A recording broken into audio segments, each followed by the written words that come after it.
قال المؤلف رحمه الله تعالى ونفعنا الله بعلومهم ربي زدنا علما نافعا وارزقنا فهما واسعا وعملا متقبلا برحمتك يا ارحم الراحمين. Bismillahirrahmanirrahim. Al-fasl salisu fi bayani hawanitil arwahi bil ajsari fahanu turruhil jismani minal badan mal jawaril zahirah wa mata wa syari'ah wa muamalatul amal bil mafrudat allati amara Allah ta'ala biha min al-ahkami zahirah bi ghairi syirka kama qala Allah ta'ala wa la yusyriku bi ibadati rabbih ahada wa kama qala Rasulullah sallallahu alaihi wasallam innallaha witrun yuhibbul witri wal muradu minhul amalu bila riya'in wala sum'atin. Tentang wadah-wadah roh di dalam jasad. Wadah roh jismani di dalam badan berada bersama anggota tubuh lahiriah. Modalnya adalah amaliyah syariah. Cara mengolahnya adalah mengamalkan ibadah wajib yang telah diperintahkan oleh Allah Subhanahu wa ta'ala dari hukum-hukum syariat yang telah ditetapkan tanpa kemusyrikan sebagaimana firman Allah Subhanahu wa ta'ala, dan janganlah ia mempersekutukan seorang pun dalam beribadah kepada Tuhannya. Al-Quran surah Al-Kahfi ayat 18 surat 110. Sebagaimana juga sabda Rasulullah SAW, sesungguhnya Allah itu ganjil dan mencintai yang ganjil. Hadis riwayat At-Tirmidzi. Maksud dari hadis di atas adalah amal yang tidak disertai dengan riya dan sunnah atau mencari popularitas. Waribuhu fi dunya wilayatu wal makasyafa wal musyahad bil alamil mulki min tahdi sama ila sama wa misluhul karamatul kauniyah minal maratibir rahbaniyah kal masyi alal ma wa tayyarani fil hawa wa tayyil makan wa misluhul karamatul kauniyah minal maratibir rahbaniyah kal masyi alal ma wa tayyarani fil hawa wa tayyil makan wa syami minal ba'i wa ru'yati fi sirri wa nahwi dzalik. Wa amarihu bil akhirati fa huwa al-jannatu wal fur wal qusur wal gilman wasyarab wasyairun na'am wa maskunuhu bil jannatil ula wa hiya jannatul ma'wa wa hanutur ruhi ruwani qalb wa mata'uhu ilmu tariqah wa muamalatuhu al-istigharuhu bil asma'il arba'atil ula bila nutkin wala harfin. Keuntungan yang didapat di dunia dari hasil mengolah ruh jismani adalah al-wilayah atau kewalian, mukasafah dan musyahadah di alam mulki, yakni antara bumi dan langit. Contohnya karomah al-kauniyah atau karomah alam dari martabat-martabat kerahiban seperti berjalan di atas air, terbang di udara, menyingkat jarak, mendengar dari jauh, melihat perbuatan tubuh dan sebagainya. Adapun keuntungan akhiratnya adalah surga, bidadari, istana, pelayan-pelayan setia, minuman segar, dan berbagai kenikmatan-kenikmatan lain. Tempatnya ada di surga. Pertama yakni jannatul ma'wa. Adapun wadah roh ruwani adalah kalbu. Modalnya adalah ilmu tarekat. Cara mengolahnya adalah menzikirkan 4 asma Allah. Yang pertama, la ilaha illallah, Allahu huwa al-haq, tanpa suara dan huruf. Min usul asma'il isna asyara kama qala Allah ta'ala, qul ud'ullaha aw ud'ur rahman ayyama tad'una falahul asmaul husna. Kama qala Allah ta'ala walillahi asmaul husna fad'uhu biha Wa hadhihi syaratun illa anna al-asma'i mahallul sugli wa huwa ilmul batin. Wal ma'rifatu natijatul asma'i tauhid. Kama qala Rasulullah sallallahu alaihi wasallam, inna lillahi tis'atun wa tis'ina isman man asaha dakhala jannah.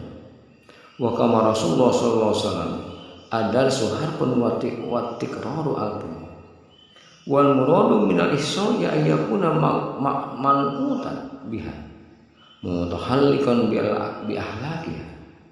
Wa hadhil asma'il isna asar usulil asma'illah ta'ala ala adadi hurufi la ilaha illallah wa hurufu hadhil kalimati isna asar harfan. Wa asbatallahu ta'ala fi atwaril qulub li kulli harfin isman wahid wa li kulli alamin salasa asma'in wa yusabbitullahu ta'ala biha qulubal muhibbin. Sebagaimana disinggung dalam firman Allah Subhanahu wa ta'ala, katakanlah serulah Allah atau serulah Ar-Rahman dengan nama yang mana saja kamu seru. Dia mempunyai Asmaul Husna. Al-Quran surat Al-Isra ayat surat ke-17 ayat 110. Allah juga Subhanahu wa ta'ala juga berfirman, Allah mempunyai Asmaul Husna, maka mohonlah kepadanya dengan menyebut Asmaul Husna. Al-Quran surat Al-A'raf surat ke-7 ayat 180. Ayat-ayat ini menunjukkan bahwa asma Allah adalah tempat menyibukkan diri, yaitu yang itu merupakan ilmu batin. Adapun ma'rifat adalah hasil dari menzikirkan asma-asma tauhid. Sebagaimana sabda Rasulullah SAW, Allah memiliki 99 asma. Siapa yang menguasainya pasti masuk surga. Hadis riwayat Tirmidzi. Beliau juga bersabda, belajar itu sebanding dengan 1 huruf, sedang mengulang-ulang dalam zikir sebanding dengan 1000 huruf. Yang dimaksud dengan ishar atau menguasai pada hadis di atas adalah melekatkan nilai-nilai dan akhlaknya ke dalam diri. 12 asma Allah yang disebut di atas merupakan pokok dari seluruh Asmaul Husna atau asma Allah. Jumlahnya 12 sesuai dengan jumlah huruf dalam kalimat La ilaha illallah. Kalimat thayyibah ini merupakan 12 huruf. Lalu Allah Subhanahu wa ta'ala tetapkan jumlah itu sebagai tingkatan-tingkatan dalam kalbu, yang setiap hurufnya mencakup 1 asma Allah Subhanahu wa ta'ala, dan setiap alam ruhani mencakup 3 asma. Dan kalimat thayyibah, Allah Subhanahu wa ta'ala tancapkan 12 asma itu pada kalbu kekasihnya atau yang disebut dengan muhibbin. Kama qala Allah ta'ala, yusabbitullahu allazina amanu bil qawli sabit bil hayati dunya wa bil akhirah wa anjala alaihimus sakinatul unsi wa ambata fiha sajadat tauhid asluha sabitun bil ali sabit bal fi tahtis syarr wa far'uha bis sama'i sabit bal ila ma fawqal asli. Kama qala Allah ta'ala, fasajadatut thayyibati asluha sabitun wa far'uha bis sama'i warihu hayatul qalbi wa musyahadatu fi alimil malakut mislu musyahadatul jinan wa hariha wa anwariha wa malaikatiha wa mislu nutqil batin bilisanin bimulahajatil asmail batin bila nutqin wala harfin wa maskanuhu fil akhir al jannatu sani wa hiya jannatun na'im wa hanutu ruhi sultanil fuad wa mantahul ma'rifah wa mu'amalatuhu bi munazamatil asma'il arba'ah minal mutawasyitat bilisanil jinan. Sebagaimana firman Allah Subhanahu wa ta'ala, Allah meneguhkan iman orang-orang yang beriman dengan ucapan yang teguh dalam kehidupan di dunia dan di akhirat. Dalam surat Al-Quran surat Ibrahim surat ke-14 ayat 27. Lalu Allah menurunkan pada kalbu mereka ketenangan karena intimnya dengan Allah Subhanahu wa ta'ala tumbuhkan dalam kalbu mereka pohon tauhid yang akarnya menghujam di 7 lapis bumi hingga paling dasar, sedangkan cabangnya menjulang hingga langit ke-7, bahkan di atas arsy. Sebagaimana firman Allah Subhanahu wa ta'ala, tidaklah kamu memperhatikan bagaimana Allah telah membuat perumpamaan kalimat yang baik seperti pohon yang baik, akarnya kuat dan cabangnya menjulang ke langit. Al-Quran surat Ibrahim surat ke-14 ayat ke-24. Adapun hasil yang dirasakan dari mengolah roh ruwani adalah kalbu hidup dan musyahadah di alam malam, seperti menyaksikan surga, penghuninya, cahaya-cahayanya dan malaikat-malaikat. Hasil lainnya adalah merasakan asma al-batin dan mampu melafalkannya dengan lisan batin tanpa suara dan huruf. Tempat bagi roh ruwani di akhirat adalah surga kedua, yaitu Jannatun Na'im. Adapun wadah roh sultan adalah Quran. Modelnya adalah makrifat. Cara mengolahnya dengan melazimkan zikir 4 asma Allah yang kedua, yaitu Al-Hayy, Al-Qayyum, Al-Qahhar, dan Al-Wahhab, dengan menggunakan lisan kalbu. Kama qala Rasulullah sallallahu alaihi wasallam, al-ilmu ilmani ilmun bil lisan wa dzalika hujjatullah ta'ala ala ibni adam wa ilmu bil jinan fa dzalika ilmun nafi lianna aksara manafil ilmi fi hadhihi dairah. Wa qala Rasulullah sallallahu alaihi wasallam, inna lil qur'ani zahran wa batnan wa batnihi batnan ila sab'atin abtun. Wa qala Rasulullah sallallahu alaihi wasallam, inna Allah anjala qur'ana ala asrati abtun fa kullu ma huwa abdun fa huwa anfa'u wa arba'u li'annahu mi'an. Wa hadhihi asma'u bi manzilati sanada asrat ayn in fajrat min darbin bi asra Musa alaihi salatu wasallam, kama qala Allah ta'ala, wa ijtasqa Musa liqaumihi fa qulna dribi asraqal hajar pan fajrat minhu sanada asrat ayn qad alima kullu nasin masrabahu. Fal ilmu zahir kal ma'il mutahhar al-aridi wa ilmu batin kal ma'il aini al-asli wa huwa anfahu min al-awwal. Nabi sallallahu alaihi wasallam bersabda, ilmu ada 2 macam. Ilmu lisan yakni hujan Allah bagi makhluk, dan ilmu kalbu yakni ilmu yang bermanfaat.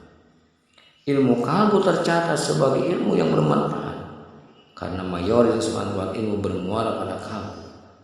Nabi SAW juga bersabda, sesungguhnya Al-Quran mempunyai makna lahir dan makna batin. Setiap satu makna batin terdapat lapisan makna hingga 7 tingkat. Rasulullah SAW juga bersabda, Allah menurunkan Al-Quran dengan 10 tingkatan makna batin. Setiap makna batin memiliki manfaat lebih dari keistimewaan, karena batin adalah sumber segala hal. Asma-asma Allah yang 12 ini sama kedudukannya dengan 12 mata air yang memancar akibat pukulan tobat Nabi Musa alaihissalam. Sebagaimana dijelaskan dalam firman Allah, dan ingatlah ketika Musa memohon air untuk kaumnya, lalu kami berfirman, pukullah batu itu dengan tongkat, lalu memancarlah daripada 12 mata air. Sungguh tiap-tiap suku kaum itu telah mengetahui tempat minumnya masing-masing. Al-Quran surah Al-Baqarah surat kedua ayat 60. Jadi ilmu lahir itu seumpama air hujan yang turun ke bumi, sedangkan ilmu batin seperti air dari mata air asli. Ia memiliki manfaat lebih daripada air hujan. Walayan qati'u kama qala Allah ta'ala, wa ayatul lahmul ardul maitatul ahya'iha wa akhrajna minha habban faminhu ya'kulun. Ahrajallahu ta'ala minal adil afaq habban wa huwa qutul hayawanatin nafsaniyah wa ahraja minal adil anfusiyah habban wa huwa qutul arwahir ruhani.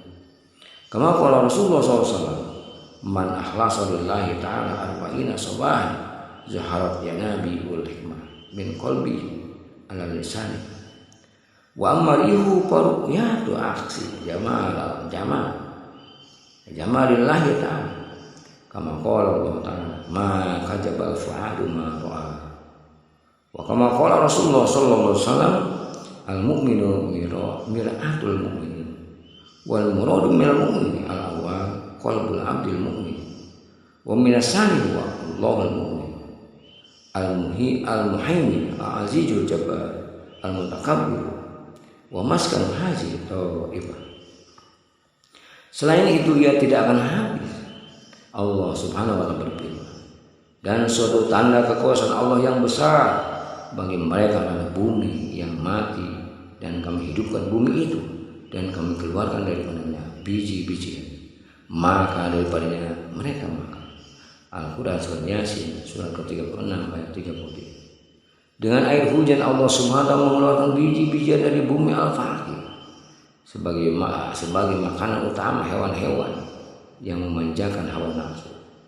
Lalu dengan mata air asli Allah Subhanahu wa ta'ala mengeluarkan biji-bijian dari bumi anfusi yang menjadi makanan utama ruh ruhani. Nabi SAW bersabda, siapa yang melakukan riyadhah ikhlas karena Allah selama 40 hari akan muncul dari lisannya hikmah dan tumbuh dari kalbunya. Adapun hasil dari mengolah Rasul tanya melihat pantulan jamalullah atau Allah di alam asma dan sifat. Allah Subhanahu wa ta'ala berfirman, hatinya tidak mendustakan apa yang dilihatnya.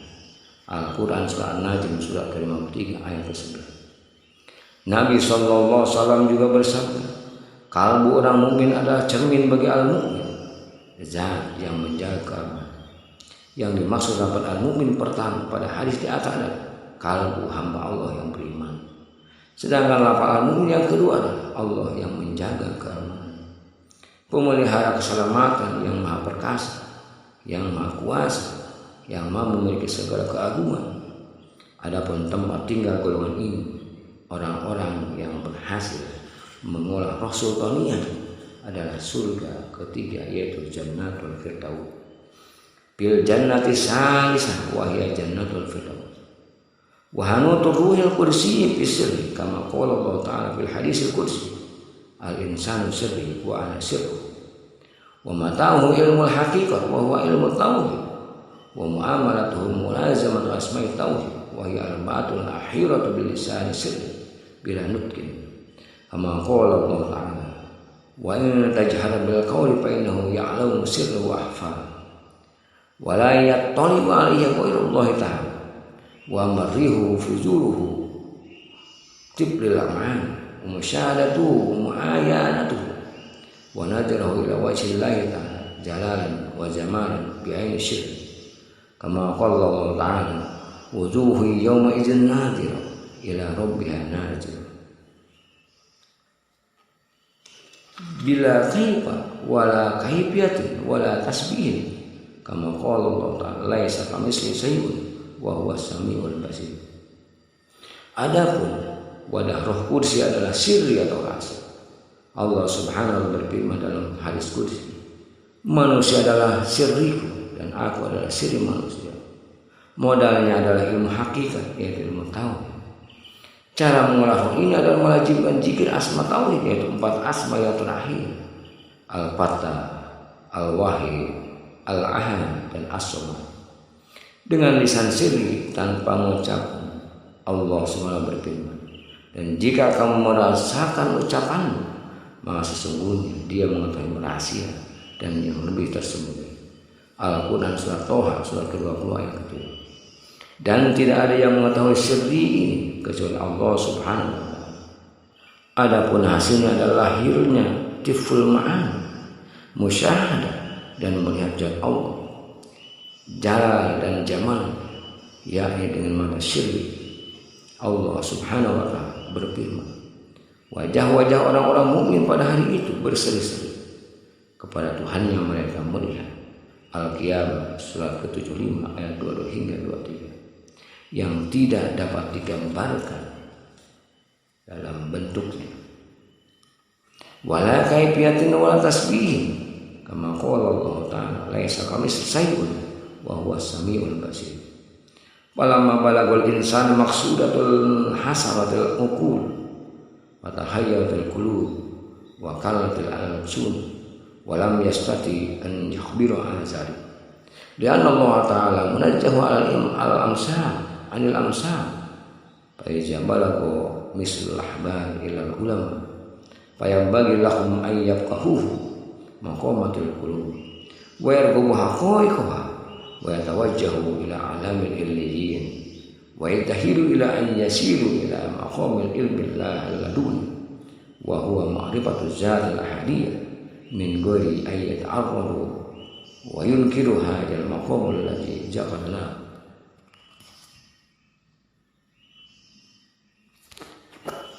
Bentuk, cara dan perumpamaannya Allah subhanahu wa ta'ala berfirman, tidak ada sesuatu pun yang serupa dengan dia, dan dia yang maha mendengar, maha melihat. Al-Quran As-Surah surat ke-42 ayat 9. Ketika manusia telah mencapai dan mengetahui hakikat makom ini, akal tidak akan mampu menggambarkan, kalbu bingung membayangkan, lidah keluh dan tidak mampu menyampaikan, karena Allah subhanahu wa ta'ala suci dari perumpamaan. Bila kabar seperti ini sampai kepada para ulama, hendaknya mereka belajar tingkatan kalbu, menelisik hakikat-hakikatnya, fokus mencari derajat ilmiyin, dan berujung menggapai ilmu laduninya Allah subhanahu wa ta'ala, yakni makrifat terhadap Zat Al-Hadi tanpa menentang dan mengingkari makom-makom yang telah kami sebutkan. Wallahu a'lam bishawab.